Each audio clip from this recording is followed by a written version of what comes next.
agriculture, this is a bill, as I mentioned, it's really modeled after the Keaau pesticide disclosure bill that just recently passed and is being challenged right now. And by the way, I'm so far mostly talking about bills that I've introduced. There are quite a few other bills other people have introduced that I'm strongly supporting and working with. But this is sort of just a starting point for some thought. Invasive species, someone's wanting to talk about that, I know. This was a smaller bill that got rolled in. We have one sort of omnibus invasive species bill that the administration, that is the governor's office, wanted. And he was requesting $5 million for invasive species council statewide, which is a significant sum. And there's a lot of support for it. So all the smaller appropriations for various invasive species were just sort of rolled into it. While this particular bill isn't moving forward, money is in the invasive species omnibus bill for invasive species, which will include some money for albizia control, as well as trying to prevent the spread of fire ants and frogs. What would it take to invoke or reenact a bounty system? You know, to pay people to bring in rat meat.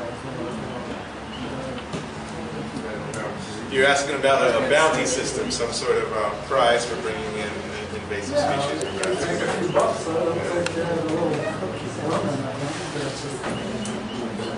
Well, I think that's an interesting idea that we'd have to explore. The first objection would be where the money comes from and what good would it do if we can't get them all or control them beyond just bringing some in. But it's a clever idea.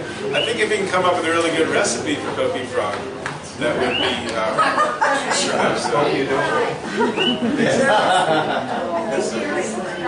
sorry, yeah, the cookies. Yes. Mr. Senator, the newspaper a few days ago talked about 2343, which has $5 million for the coffee borer beetle and the fire ant. Now, at the end of December, the local newspaper stated that they found the fire ant in Oahu and Maui. It was here since 1999. Why all of a sudden now it's a huge problem for the elites in Oahu? What happened to Big Island people in 1999? Were we second-class citizens that they decided to let this thing become out of control? Yes. Yes, in my opinion, I agree with you what you're saying. I have the same sense of frustration and anger that you're expressing about this subject. Yeah, no one cared. The state didn't act about coqui frogs until it was too late to control them over here, and they didn't act about the fire ants until they showed up in Maui and Oahu. So, yes, I'm sorry, but the answer to your question is yes, I think that's true. And the bill you mentioned, the $5 million invasive species bill, is the one I was trying to talk about. That includes all these different treatments, including some albizia control funding, of which, by the way, Puna is just suddenly taking the lead in doing something about albizia, which we'll talk about if we get a chance. But we have a demonstration project going on in Black Sand subdivision. Some of you may have heard about it. I helped to coordinate that. This is one of those things that so much of what I find that I can do as a senator has nothing to do with passing laws. And this is one of the things I was able to do is get some action on albizia. But that bill that you mentioned, sir, includes money for albizia control, as well as fire ant, coqui. And the big elephant in the room here is whatever pests are coming in right now that we're not expecting, that we're not watching for. Because it's a constant influx of new invasive species. And trying to fight the ones that are well established is something we have to do, but it's not really the smartest way to do it. It would be smarter to keep them out in the first place or nip them in the bud when we start to see it. But I do think there's finally beginning to be a recognition over there that invasive species are important, worth money to fight. The omnibus bill includes provision for increasing the number of ag inspectors, because that's really our first line of defense. That bill does not, but I believe that's going to be increased. I think that's being talked about, and you're right. That's a very important first step. That particular bill is not included in that. Species Council. There's also a bill relating to industrial hemp, that being growing cannabis for fiber, fuel, food, It's a non-THC, non-psychoactive form of hemp that has been grown worldwide for many centuries. And the federal government just made an announcement that it will not have any conflict with states experimenting and doing research on industrial hemp. And so I hope that we'll be one of several states moving forward on it. Right here in Puna, there's a biofuel company that is very interested in this as a potential crop, and various other. One of the things I'm very excited about it, not just industrial but other ways, but one of the challenges facing our agriculture is having to pay to import fertilizers all the time, bringing in all of our inputs that we need to generate our inputs here. Yes? I'm going to jump back to your previous subject just for a minute. And I was just curious because I know part of our problem was they had cut back on all the ag inspectors and stuff in the ports and in the airports and everything. Have they added more onto that, or is that still? That's exactly what Renee was just asking too, and you're right. That's the first line of defense for all these invasive species issues. I don't know the answer, honestly. I know there was talk about it, and there's been talk for quite a few years about restoring those positions. Part of Gino. I just wondered when people ask a question because of the idea that here, Good. if you don't mind repeating. Thank you. I will repeat this. Thank you. That's a great, a good idea. Thanks so much. Big government laws. I briefly touched upon these. The only one that I think has a chance, it's not listed here, was not one of mine, but there's a bill making its way through the House for public funding of elections for the House of Representatives. And that bill is still alive. All these other bills don't stand a chance. I mean, they just don't. But one of these days they will, and it's important to keep pushing. And there's a lot of groups like Common Cause and League of Women's Voters. There's different citizen activist groups that are really pushing on this and having some success nationally, but it hasn't really taken hold of the White House. Energy and environment. One of the bills that were, this bill was not heard, but a similar bill relating to restoring county input into geothermal permitting is moving forward in both the House and the Senate. It's one of my big concerns because we're Puna. And it's complicated, and we'll have to spend some time talking about it, but a couple of years ago they passed something that's now called Act 97 that removed all local oversight into the geothermal planning process. So the county planning commission and the county council have no say over where a geothermal plant is put.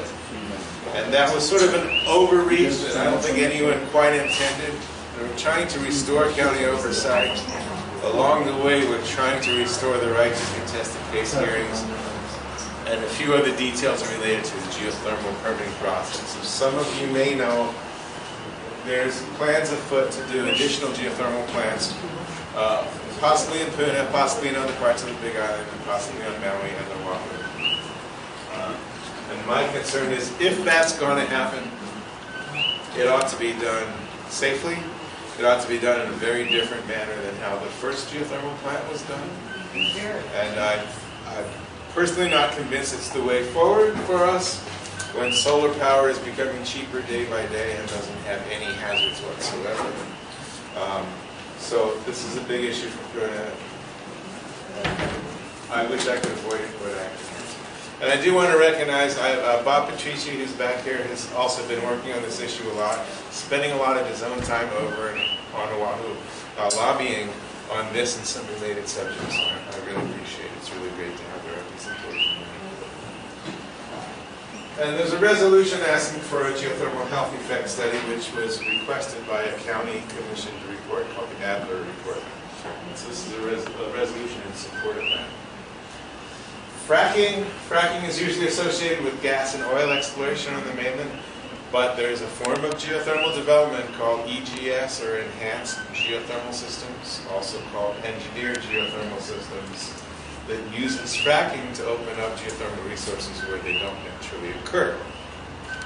I have a bill that's struggling for life as we speak to prohibit fracking, or at least to prohibit it for a few years while the issue is studied. whether we ought to allow it in Hawaii or not. Right now, I cannot get this bill to be heard by the Judiciary and Labor Committee.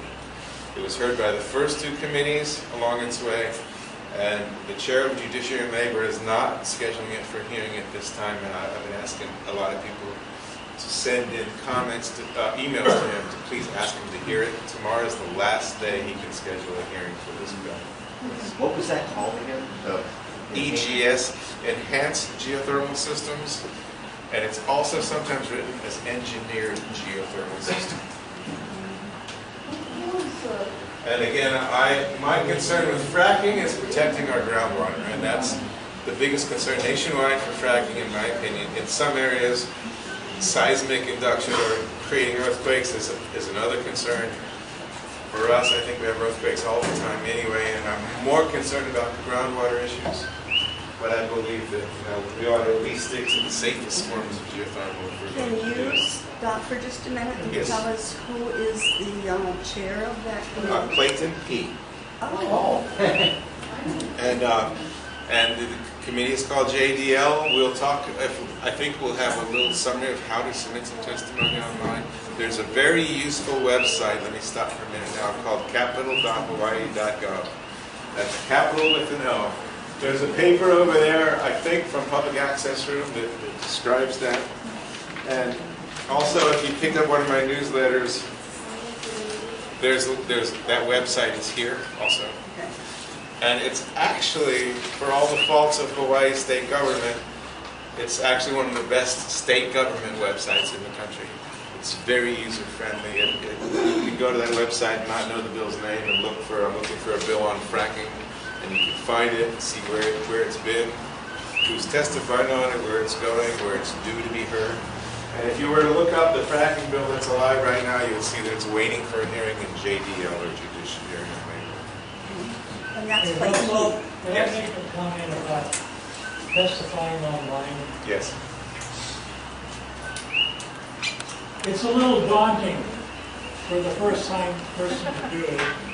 And I think the biggest thing you have to realize, when you want to sign up to testify online, you have to set up an account. And what they do then is they send you an email when you sign up, and then you have to respond to that email so that they verify that the email address that you've given is legitimate. So it's kind of a two-step process.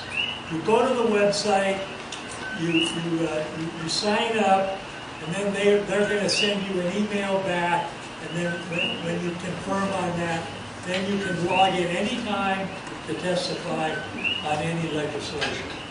Thank you, Richard. Good question. Very good. And by the way, if you provide us with your email address, we'll send you this newsletter on about a monthly basis during session, a little bit less often during the interim. And Bart is passing around a laptop for signing up. We would love to get all of your email addresses and keep you on our list. Senator Ruderman, did you happen to bring any of these the 2014 books? Because that's very helpful to people that... What now? The little book? This one, the public. It's a small little book. Yeah, I think we ran out of those. We did have a few. I don't have a stack of them with me. I'm sorry. I pocketed it. I should have had a stack of those. She's referring to a little book that has every legislator's email, phone number, address, and what committees they're on. It's basically a lot of the same information that's on the website. You know, what's printed. It should be available at the state building. And isn't there a liaison office there? So Government Liaison Office there. That's a good point. Thank you. It should be available there. The e-waste bill is an attempt to expand the electronic waste recycling program, which is working pretty well on Oahu right now, but it's not working that well on the outer islands, because for us here, if you want to recycle your TV, you have to figure out which day they're going to be in Keaau. It's once a month, I think. And a lot of stuff ends up in the trash because of that. Whereas on Oahu, you can just take anything you want down to Best Buy and they recycle everything for us. So we're trying to require the manufacturers of this equipment to have ongoing collection sites on each island, and 2 on this island. Pagoda's Casey was. Yeah, that's what I was going to say. Kay's down there. Kay's recycling, a lot of yes. stuff. Keau's doing a great job with it. Do they accept electronic recycling? Yes, they do. All the time? All the time. Thank you, I did not know that. Thank you. So then Keau's recycling in Hilo, right on Keaau there, that takes electronic waste. It recycles it. Who does? Where are they? Keau's recycling. Is there anything you can know to live in Mr. Keau's driving? What's that? I don't know the cross street. Hawaii? It's the Burger King Street, if you go straight up to Keaau. Burger King. By Costulas, Yep. and Yes, by Right there. the bowling alley, St. Joseph's. bowling alley. I have a bill That's been there forever, right? It's called Related to Sustainable Living. It's an attempt to change some of the land use codes to allow multiple family dwellings on certain large parcels in agricultural districts. And this is there's three groups that have concerns along these lines. One is agricultural farms, where you want dwellings for your farm workers. Another is extended families, where you want to be able to have your auntie, your kids, your cousins live on the land. Another is intentional communities, where they want to have more than one family on one parcel. It's currently illegal, and we're trying to allow some exemptions in that law to make several thousand people, many of whom live in Puna, less illegal. One of my favorite energy-related bills, we passed a significant one last year, which hasn't gone into effect yet, so you haven't heard about it. The one we passed last year allows people who are renting, who don't own their property, to still install solar appliances such as solar water and PV on their roof, and pay for it through an electric bill with no out-of-pocket costs. This year's bill is it's currently called the Community-Based Solar. Its title is related to renewable energy. What this does, it allows someone to invest in, let's say, a solar plant at a distance.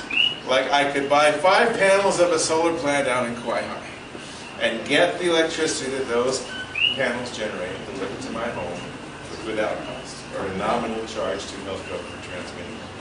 It's similar to what's sometimes called wheeling in other parts of the country, but it's actually a little bit more than that, because it's not just buying power from a distant power plant, you're actually investing in it. And this is great if you live in a place where it's shady or rainy, or you live in a place with an apartment building with very little roof space. But in any case, Hawaii is kind of leading the way in many ways in terms of the adoption of solar power. It's very exciting for me, and it's the way we need to go. But there are some little bumps along the way, as you folks have all heard of, in terms of interconnection costs, grid saturation, and grid reliability issues. I consider it my job to keep pushing forward on solar power. I think it's our job to not let Helco or Hawaii Electric Industries tell us, slow down on this stuff, you guys. We need to move slower. I disagree. We're in the age of global warming, and it's very, very serious, and we should be aggressively pursuing solar power. So that's my reason for being on the Energy Committee, and to me this is one of the most exciting bills that we are seeing this year. Another one that I think is not as exciting to talk about, but it's important, is this related to energy storage. This would allow tax credits for battery-type devices. And the reason that's important is solar power, you know, when you talk to the utility and planners, they say, well, it's a problem because it's variable. It's not firm power. But when you combine solar with a battery system, or any kind of energy storage, it doesn't have to be a battery, then it becomes firm power, or the equivalent of firm power. So we're giving incentives to both the utility company as well as independent power producers to also install a battery or energy storage systems so that we can accommodate more renewable power with more reliability. At this point in time, it's just aimed at utility scale things, either stuff that Helco does or a power plant does. It's not aimed at household batteries this year, mostly out of concern for safety. They don't want people experimenting with batteries in their homes right now, because we're not ready for that. Yes, sir.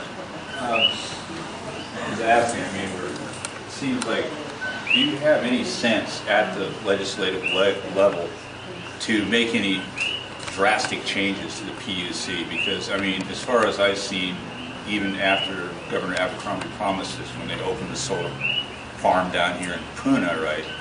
And he said, oh, we're going to change the PUC, blah, blah, blah. I haven't seen any. Do you see any change? And could you people at the Senate and the legislative level do something to get, lever the industry out of PUC? Because, I mean, that's been screwing us for a long time. I've got some bad news for you on the question. Greg is asking, can we do anything to change the nature of the PUC and make it more progressive, and make it more responsive to citizens' concern?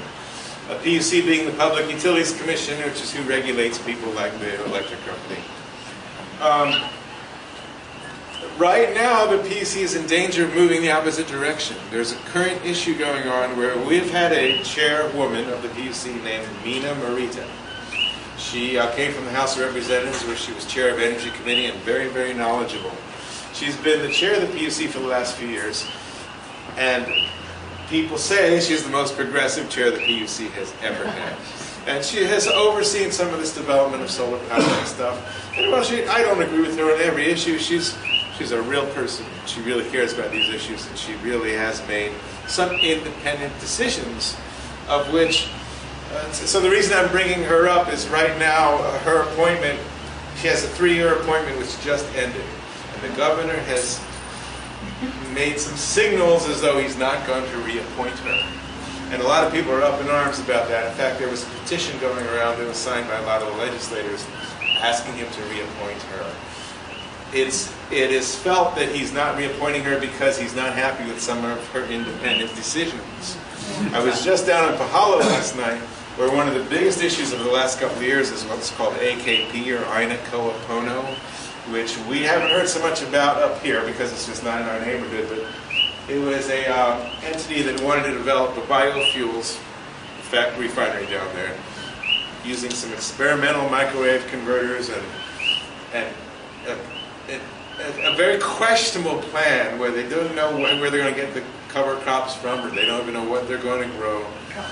Anyway, everybody down there was opposed to it, who was not financially connected to it. There was a big fight.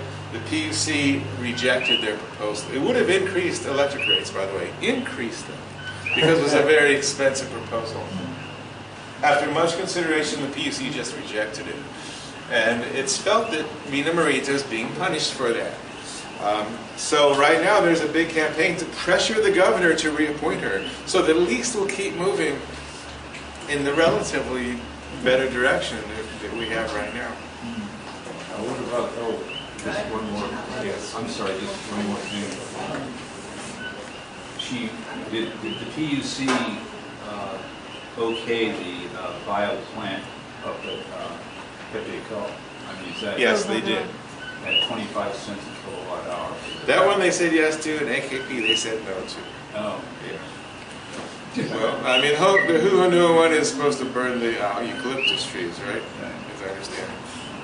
Well, they were planted for the purpose. I mean, they were planted to burn. Yes. The EPA said no to Huhonua recently, and so they have to go back to the drawing board in some Yeah, I heard that. Yeah. So I was just concerned because they actually allowed Helco to again set their wholesale rate as something where they can now use an excuse to come in and charge us more, because that's what they've done. Helco is actually a guaranteed profit. Yes, they are guaranteed a profit, you're right. But there has been a sea change in that particular issue over the last few years, which is that new Helco contracts are not tied to avoided cost, or the cost of what they would have paid for oil-fired generation. That was true up until just, I think, a couple, 3 years ago. It's the reason no other energy source has lowered our electric bill, because it's always been tied to the cost of oil. So, I think that reflects their actual cost of power production up there, at least. Thank you. Thank you. Minimum wage, we talked about it a little bit. I mean, what do you guys think? There's two sides of this story. Some people say if you raise the minimum wage, people hire fewer workers, and some people get laid off. The other side of it is it does lift people out of poverty who are marginally in that point. I don't know. This is honestly, I'm asking you folks because I'm making a big decision on this in the next few weeks. How many people support Raise the minimum. Anybody opposing a raise the minimum wage? Yes. A living wage. What's that? Yeah, a living A wage. living wage. So many times at the legislature, we take little steps, where you and I want us to take big steps, but instead we take little steps.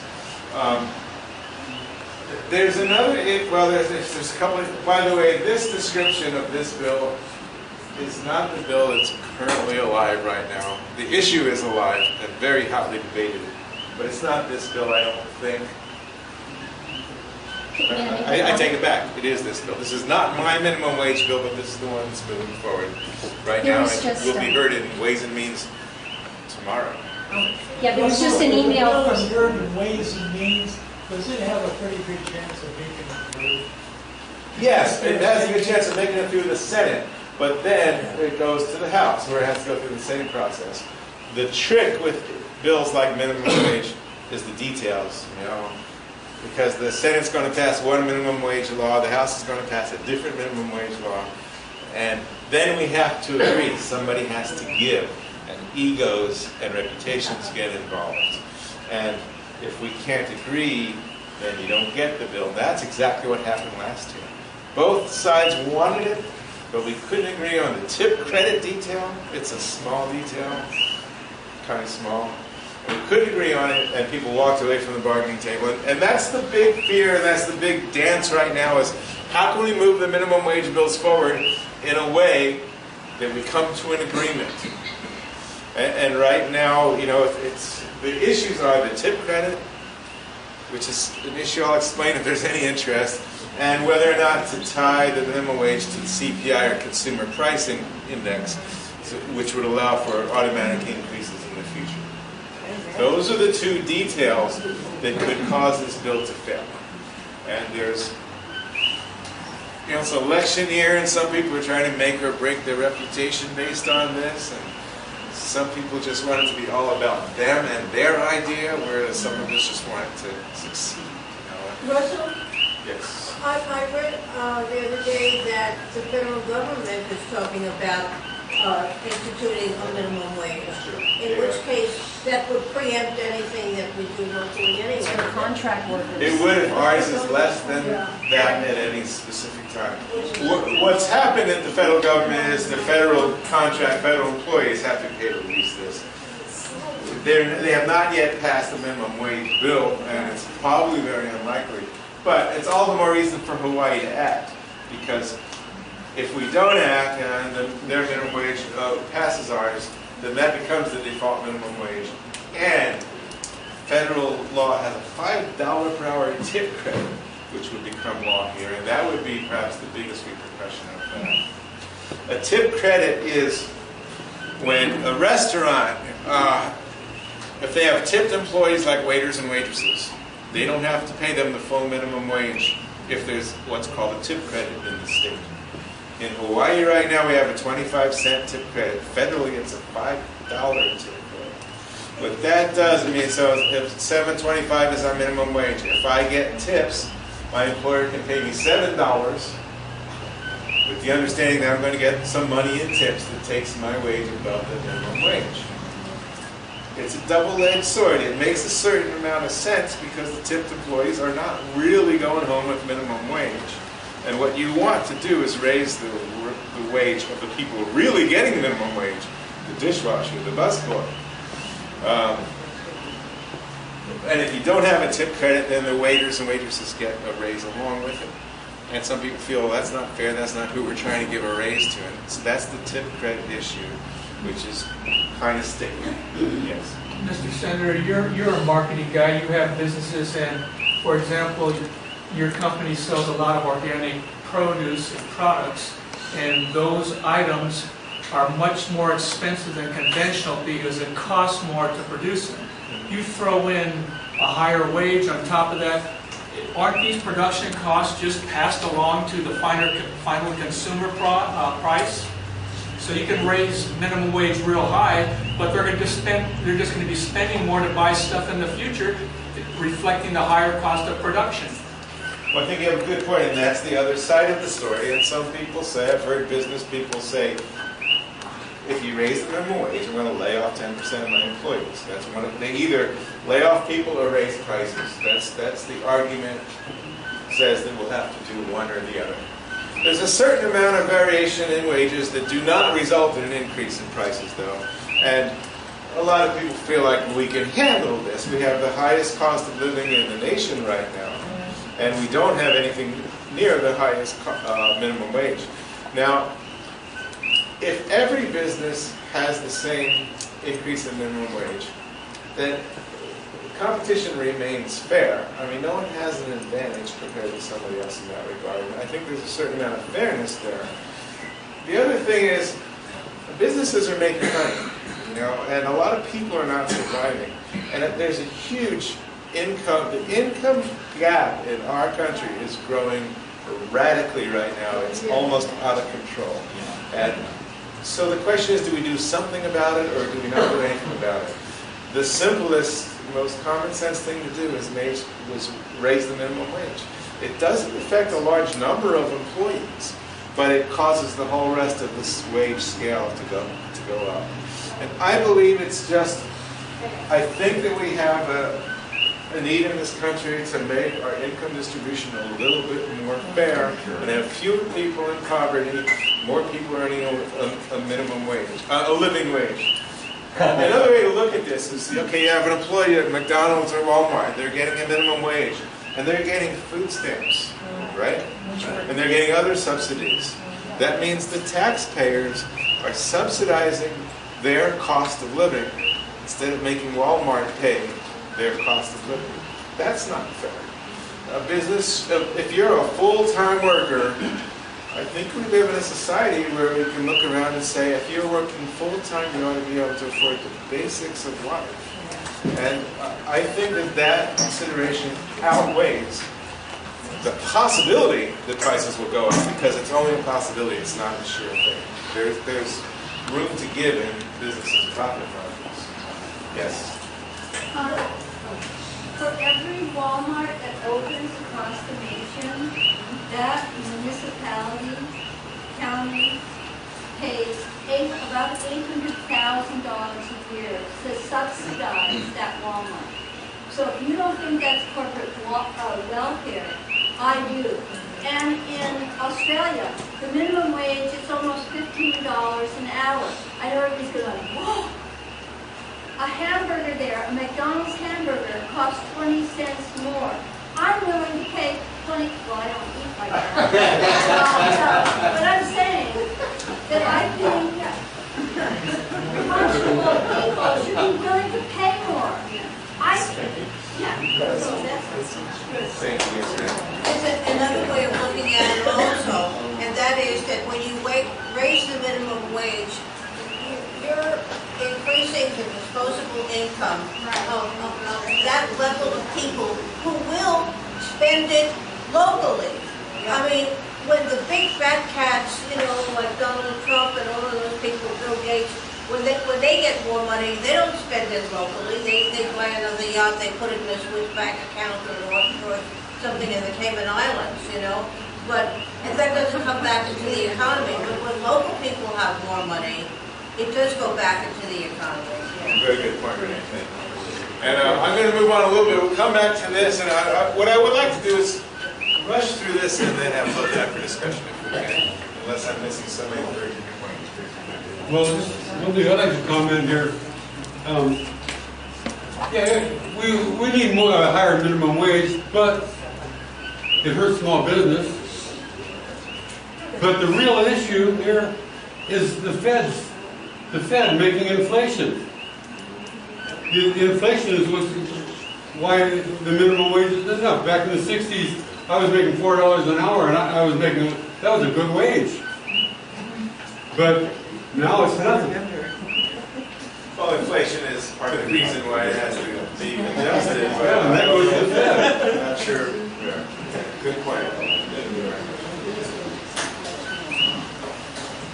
We're in the library. Okay, we're going to talk about the library. We We have a couple librarian and librarian advocates here, and I know you're advocating for a slightly different issue than what this bill is about. These folks have been talking about restoring the school library positions. I know you have a petition that's got some. We're trying to get the school library positions restored so that the students can attend the whole library. This particular bill, and Richard, can I see your beautiful drawings? Do you have them here? Yeah. Where are they? Each year, each legislator is asked to identify 3 top funding priorities, money priorities, for your district. That usually, if they're not too extravagant and you haven't been asking for too much, usually you get granted. My #1 priority this year is a feasibility study for a Puna Regional Library. The regional library is something that is being advocated for by the Libraries Division of the Department of Education. Oh, okay. How And did we find that out? We couldn't get any information on their priority. Okay. oh, okay. My staff will be happy to help you find that. I don't know how they find that. But there's a move statewide to pull the libraries out of the schools for a variety of reasons. And Puna has been identified as a district that is in line for what they call a regional library, much more than just a school or one town library. And one of the reasons is our fast growth. The other reason is that the Keaau Library is the 3rd most used library on this island after Keaau and Keaau, which is rather remarkable. And Richard is holding up an artist's rendering of the future Puna Regional Library. It may not look exactly like that. But what it will be, let's see the other picture, what it will be, let's see the other one, Richard.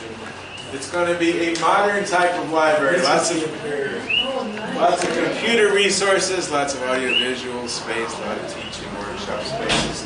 It's not just going to be a bunch of old books, which people are using less and less, but libraries still have a function in our society, and poor districts such as ours need it more than most, and districts such as ours that are farthest from cities need it more than most. So Puna needs this. The Keaau Library has 6 parking spaces, 6, that includes staff, and they have to tell people don't park on the street. It's the 3rd most used library in the state, and they don't even like you using it because it's a stranger on a school campus. And we can all understand these concerns. They can't control who's on the campus. So there's lots of reasons to pull the library out of both Keaau, Mountain View, and Keaau. And Puna, because of our growth and our size and distance from Hilo, we deserve a modern library, and I'm making this my #1 concern. Also, the Keaau Library has the 2nd or 3rd largest circulation. It's 3rd on the island, yes. I was just explaining that. Yes, after Kailua and Hilo, those are pretty big towns. So I'll get to the questions. So I've identified this as my #1 request. It's not very much money. I've got a figure of $300,000. This is the first phase. It's the feasibility study. It's not design, planning, or construction. It's identifying sites, identifying obstacles, and trying to get the ball rolling. I would guess that it's a 5 to 7 year project if everything goes well. And who knows what if it doesn't. But I'm convinced of this. When I look around the community, I think of what would really help us the most. It strikes me as a good place to continue. Where would it be located? Well, the food. Lower or The feasibility study, that's one of the things it addresses. It analyzes the pros and cons of each issue. And there are pros and cons. I mean, if it was in Keaau, we could get Mountain View and everybody from Volcano. If it was in Mountain View, that would be great. But Keaau has a tremendous population around it, and they're very distant from Hilo. When you get to Keaau, the Hilo Library is not that far away. When you're in Keaau, the Hilo Library is 45 minutes away, and there's 35 or 40,000 people who live there. So I have my preferences where I'd like to see it, but that's not a decision that's being made at this point. Just get the ball rolling. The first step is to identify the location, which is a study we'll do. And since this bill has died, now what is happening? Okay, the bill is technically dead, but I have assurance from Senator Takuda, who's head of the Education Committee, that she's putting my request in the Education Department budget. It's another way of accomplishing the same thing. Why she's doing it this way, I cannot explain. I do not know. But I do kind of trust her that she's not pulling a fast one on me, and she's going to keep that request for funding in the budget for the Department of Education. And I quote you on that. Well, can I see the quote before you print it, please?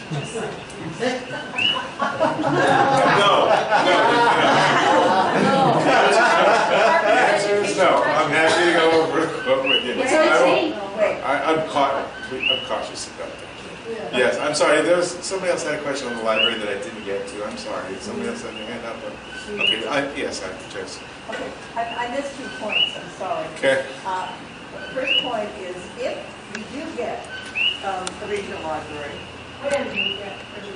When we get it. Okay, Renee. When we get the regional library,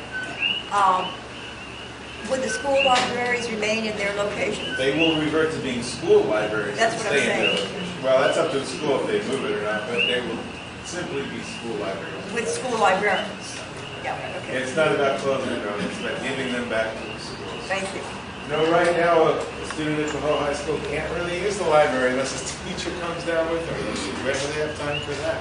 Because there's no school librarian, the public librarian's can't supervise the student. Oh, there you go. You had a question about libraries or a comment?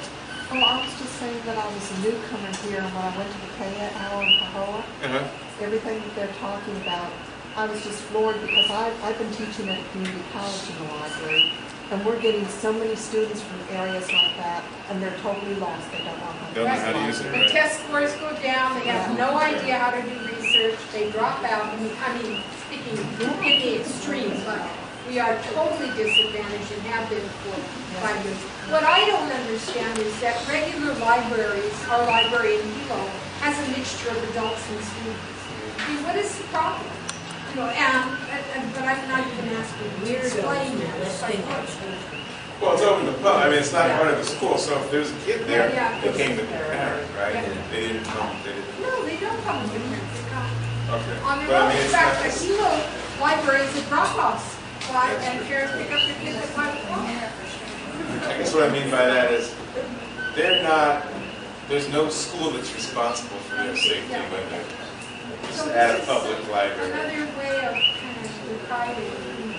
I understand there are problems, and that they don't want that mixture there, and they make it much smaller, but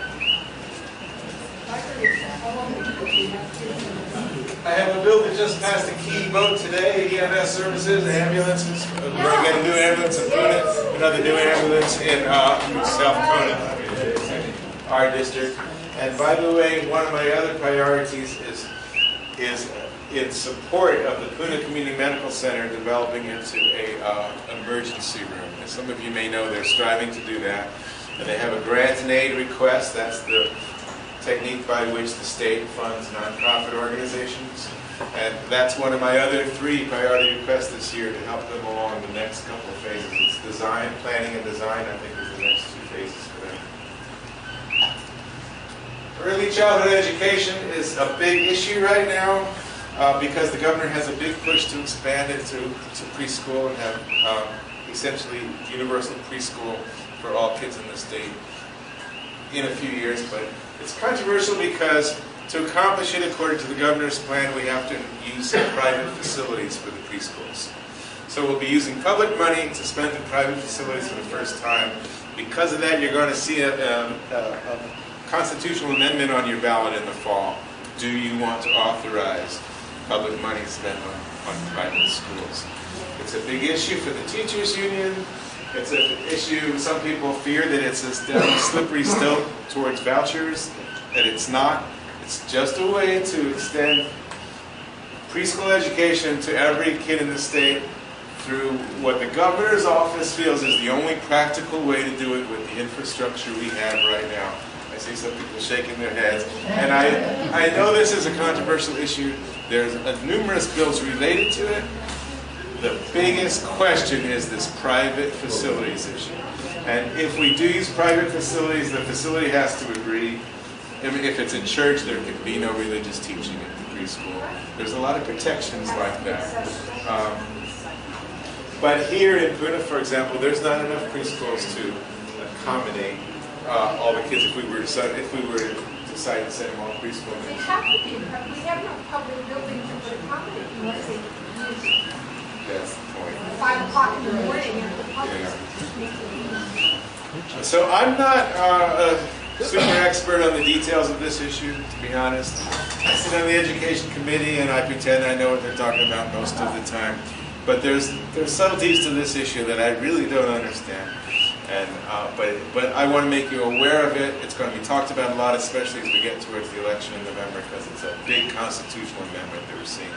It's also a big governor's initiative. It's, you know, is the governor going to succeed in this initiative or not? Is a big political question that's out there. Well, would there not be federal funding available since it's also a big federal initiative right now? I apologize, but I don't know the answer to that. Sorry. Senator, I was wondering if anyone in this room has heard about the Pono choices. Yes, I've heard of Pono choices. I'm familiar Do you with agree with it? Do I agree with it? I agree with the idea of teaching kids all kinds of health education in the school. There's a lot being said about what Pono Choices says and does that isn't accurate right now. And so I'm not like against Pono Choices because it includes a sex education component. I'm not. I mean, I don't oppose it, and this has somehow been tied up with the gay marriage thing that just passed. And some groups are inflamed about this, but I don't think Pono Choices is an evil thing. I think it may be a program that needs review, but it's not what it's been what a lot of people have been claiming that they're teaching kids deviant sexual behavior. They're not. It's sex education. You don't think at all that it's influenced by the gay community? No, I don't. I think, and even if it is, I actually still support sex education in the schools. I don't think that being influenced by the gays makes it bad or good. I think that kids deserve complete education, and they're better off understanding what's going on in their world than being in the dark about it. Do you think that 11-year-olds should be taught that gayness is... Do you think they're being taught that? Well, it's just not happening. Yeah, this is the question we keep hearing. And it's not true. It's not And true. it's kind of odd to me to bring this up when it's not happening, to try to turn people against sex education. No 11-year-olds are being taught the subject that you're talking about.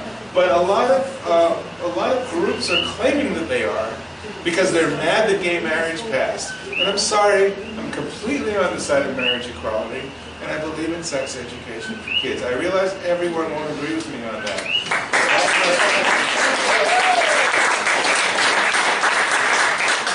Yes. It might not be taught now, but it's going to be because the governor said it will. Well, that's not because true. The education But that's not is going to true. follow the law, which seems that's not true. Okay, let me make this clear. The law that we just passed allowing marriage to all people says nothing about the education. It says nothing. It doesn't mention public education. And so the confluence of these two issues by certain groups is absurd to me. And I don't entertain it as something that's real. Are you telling me they're going to be taught a deviant behavior in an 11-year-old? No, I don't think so.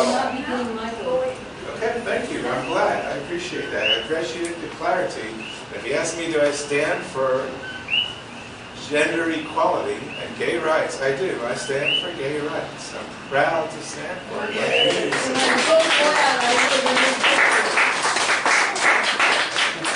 I'm sorry, I don't mean to be confrontative. This is a controversial issue, and it's fine to talk about the actual facts that are going around and the differences of opinion, but the misinformation that's being put out there that's inflammatory, I don't have much tolerance for that. That's not accurate information, and it's got nothing to do with gays' right to marry.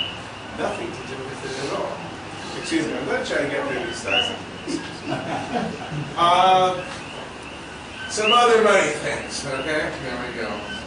It's a little out of date already. Get involved. I encourage you to read. I'm going to talk for a second about this. I encourage you to read this thing that's on page 2 of my newsletter about tips for effective participation in the legislative process. These are some of the guidelines that I have to offer about how to be effective when you submit testimony. And your testimony does count. I'm going to summarize this in just a minute if we're at that point in time. I want to mention the public access room, I think of which we have a brochure back there. The public access room is very much like a librarian for the state government. And they're there to help you navigate any question you have, how to get a hold of me, how to track a bill, how to see what's going on there. They're extremely helpful. They're real people persons.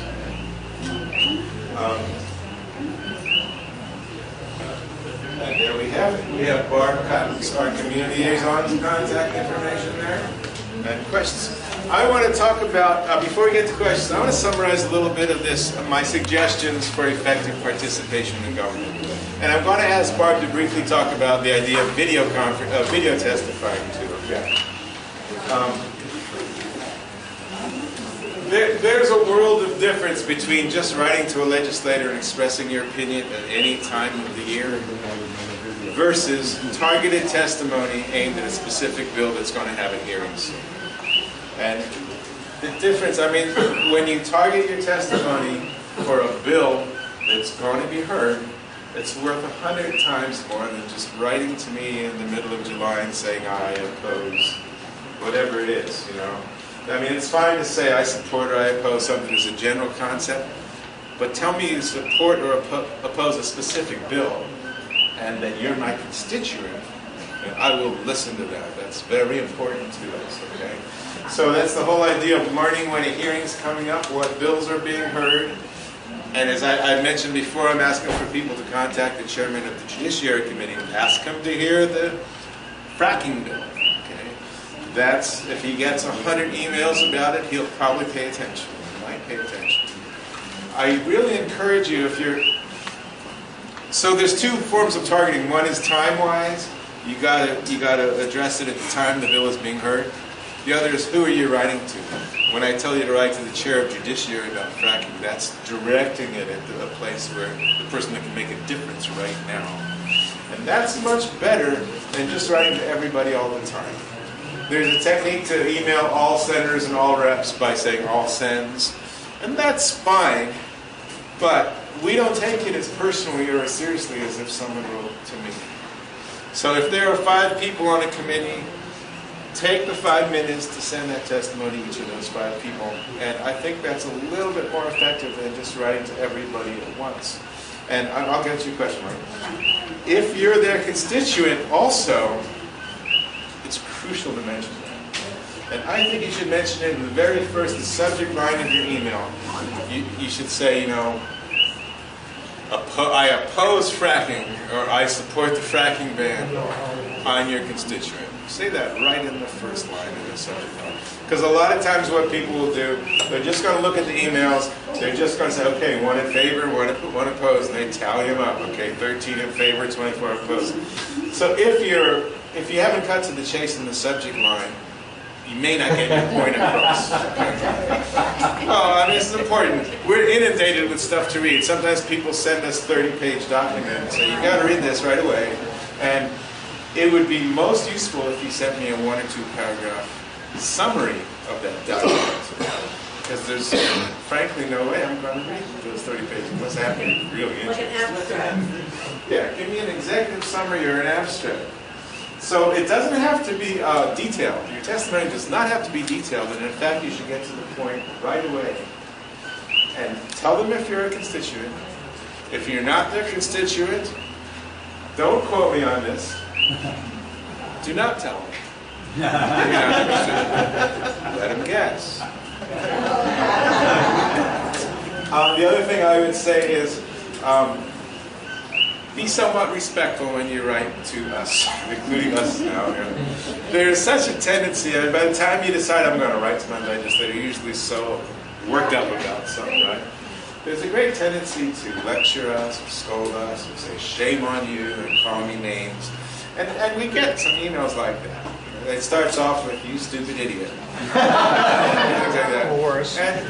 But, you know, you're probably not going to change my mind if you talk to me that way. You might not read on. So, decide, do you want to vent or do you want to change someone's mind? If you need to vent, write that long venting letter. throw it in the trash or save it in your file somewhere, and then write another one that's more respectful and say, I urge you to consider this, and, please change your position, or whatever you have to say, act as if we are human beings and we appreciate it. Okay? And you're going to be more likely to change our minds if you don't act antagonistic in your testimony, no matter how you feel. Speak as if we all respect each other in the room. We'll read farther. We'll be more willing to come around to your point of view also. It's just an emotional thing. Everybody knows that we've all experienced this in your life. You might agree with someone, but they're just so maddening that you change your mind to oppose them. It happened. I saw it happen quite a few times. I always say, don't attack the person, attack the issue. I think that's a good guideline. And if you can look at it as not attacking but influencing, even better. Because as soon as you draw that adversarial line, it's harder to move from that position. If you have a dialogue, it's easy to get somebody to move. And don't be above calling your legislators. There's no reason you can't call them and talk to them on the phone. We tend to do email all the time now. Email is great. But a phone call will take up a few minutes of the office's time, and they'll write something down. I mean, it has a slightly additional impact. And last but not least, we and Outer Island people are at a huge disadvantage compared to an Oahu resident when it comes to testifying in the state legislature. Some of you know that because we testified at the county council from Pahala or from Nalehu, I think. We have video testifying at the county council level. Ironically, we do not have it at the state level where we need it much, much more. I mean, for someone to go over to Honolulu to testify, it's at least $200, at least the whole day out of your life. And let's think of someone on Molokai. They got 4 plane flights to take. It's probably more than a day, depending on what time your hearing is. And one of the people that made me really passionate about this subject was a woman I was corresponding with on Molokai. And not only is she on Molokai, but she's in a wheelchair. And I think, God, how important it would be for this woman, and she's very active politically, she writes a lot, how important that would be to open up our state government to people like that. And to us, to all of us. So, there's a situation going on right now where a lot of people know we should have video testimony in the state. But right now there's a pilot project going on in 2 committees, education and technology and arts. And they need to see participation in this pilot project before they'll be willing to expand it to all the other committees. So I'm asking everyone to try to find a reason to testify at the Education Committee in particular. I think that's more relevant for most of us. And I'd like Barb to discuss a little bit. She's been in the process of signing up for video testifying. And it's still a process we're trying to troubleshoot right now.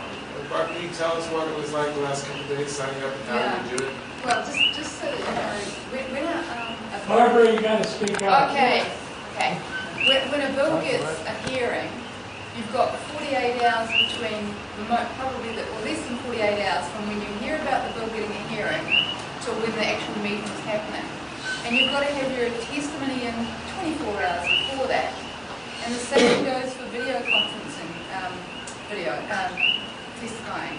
The process seems to be that you have to sign up and tell them which bill that you want to testify on, and then you have to submit your testimony 24 hours. You have to do both things 24 hours before the bill is going to be heard. And then they emailed me back. I did that. It wasn't an easy process. I found it quite difficult. It only happened after me trying to do it 3 times. But I did get that done. But then what I wasn't aware of was that they then send you another email, and then you've got to register somehow to do it. I missed the chance today because of all that was going on. I got the email too late to be able to act on it. So it's actually a very long process to be able to do it. It's quite hard to do with the timing and with the process the way it is at the moment. So I'm going to try again. But I'm happy to. I think it's a great idea, and on the neighbour islands, we really need this. If we really want to have our voice heard in Oahu, and I think most of us here do. So I think we need to give them feedback as well about the process. We all need to try it and then give them feedback about it, and perhaps it will get better. But my big hope is that not only will we, the education and technology committees be able to use it, but water and land and energy and environment and agriculture, all the really ones that we're all probably more interested in, would be able to use it. It would be a great thing for us to be able to use. Are you talking about just sending written testimony, or actually your face goes over? Yeah, your face. It's your face going over. It's actually done off your home computer. We'll do it from your home computer. And so the process is that you sign up to do it, and you send your testimony. You've still got to write your testimony and send it 24 hours before. I'm not exactly sure why, but I guess it's because if there's something wrong with the link, that at least they've still got your testimony.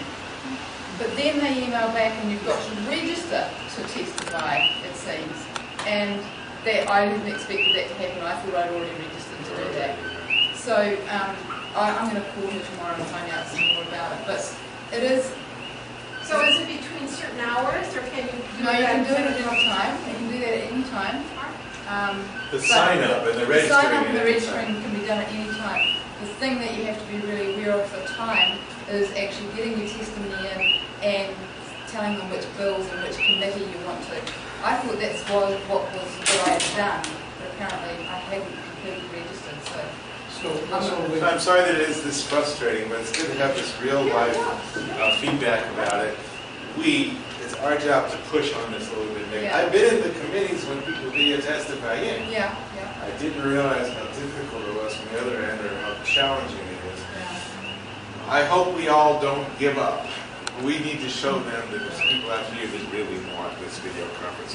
Yes, I'm sorry, no, I said when you have something in that committee that you're passionate about, can you email us? Did you give us your email address? I get plenty. Okay, good. We need to remember to do that. We've got to send out some education-related alerts so that people will start voting in. Good point, thank you. Yeah, I think the two committees that are using it at the moment are education and technology.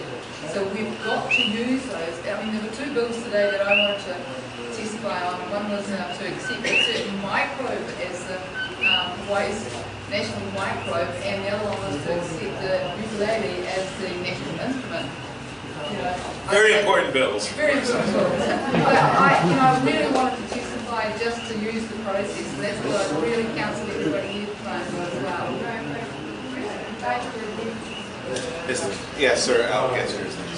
If you have a YouTube account, why couldn't you just put something up on YouTube, send them the link, and then they, access it? Why not? Maybe that's the way forward, because we have these technologies. That's a great idea. Put it in your email. Okay. I just had a question. I just received an email before I came. I checked. It was from Dante Carpenter, the Democratic Party chair, and it was regarding the Senate Bill 2609, the minimum wage. He's encouraging all Democrats to notify their legislative representatives. Okay, now they're voting on it tomorrow. Is it too late if I send in a testimony and... It would be considered late testimony. It's too late for video testimony. It's not too late to testify. But it's okay. It's enough time to as far oppose or... Yes. It will be considered late testimony, but it still counts. Still counts. It still counts. Okay. Any testimony that comes in 24 hours in advance shows up in the committee's file when they look. You can see more clearly who's. But this gets handed out as a paper copy. It's still worth buying. It may not get posted onto the legislative website. Right. Yes. Yeah, I'd like clarification on medical marijuana licensing. I've been on medical marijuana for cancer, and it has literally extended my life by a couple of years. The new law requires your primary care physician to grant your license. I'm a Kaiser patient. They do not recognize medical marijuana. There is no way that I can have my primary care physician Okay. And I think I will not be able to renew my license. Okay. Can you clarify who can grant the license? The primary care physician will not do it. They can't do it. It's a very good question. They're using Medicare. That's a federal. The Kaiser policy. Kaiser will not, huh? No. Okay, here's Senator Josh Green, who is our senator from Kona and a medical doctor. He's the one that instituted that rule. He promised me that if I have any constituents that cannot get a license, he'll solve this problem for them. He'll find you a person to act as that. And he's also working on a bill right now to open it up to not just your primary care physician, but also, certain specialists like pain doctors, and I'm thinking oncologists. But in any case, he made an assurance to me, if you have anyone who cannot get a license because of my changing the law, he will navigate us through the system. Fall in that category, and all Kaiser patients will fall in that They category. will. So I will ask him what to do about Kaiser.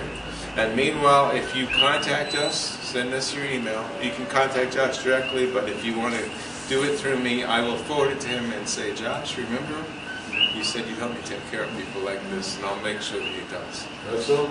Yes.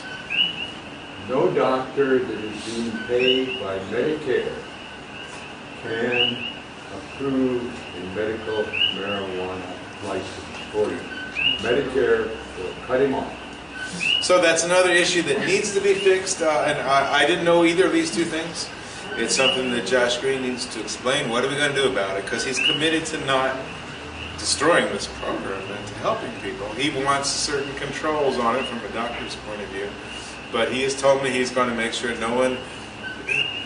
he won't let anyone lose their legitimate medical marijuana license. And I will work with you through him to make sure we get that. He told me he'll do that, and I believe him. I will help you if you need help with that. Okay. Well, what time we got here? It's getting a little 7:30. Not too late. Yes, Joyce. This is kind of a caveat. I'm sorry, I should have said this earlier.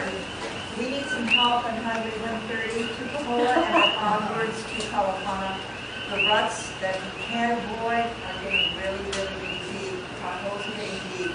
There are voids in the pavement. Please help us. Okay. I mean, I realize that fixing the roads is sort of the most basic role of government in some ways. I understand how important it is to sit in that traffic, And I am trying to work with the Department of Education as the Department of Transportation effectively as I can. It's challenging because they really, to look at it from their point of view, they're a department that goes on and on and on with long-term projects, and we politicians come and go. And they see me as someone, well, he's here now, it'll be gone in a couple of years, we're going to keep on building our road. But I can try to make noise, and I can try to request that. I certainly strive to give them input from our community that they can accept. So you're talking about a resurfacing of the existing road, aside from the widening that we're doing. That's what we're talking about, another way. We can't wait for them to continue the Highway 130 road project. They have to resurface Congress now because it's becoming dangerous.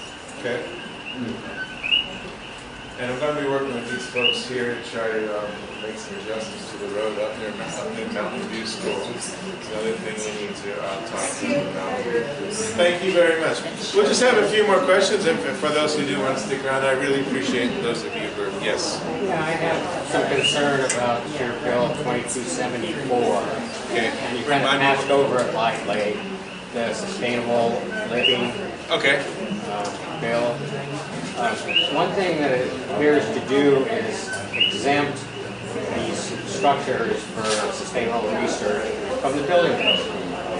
And the building code is a very important part of life safety, plus it's a very important part for the tax structure. Because excuse me, folks, I'm going to ask if we can keep it down, those of us that are still in here, if you don't mind. The only way that new construction gets on the tax rolls is through the building permit process. Yet you're exempting now all of these residential, quote-unquote, sustainable living units from building code and therefore tax space.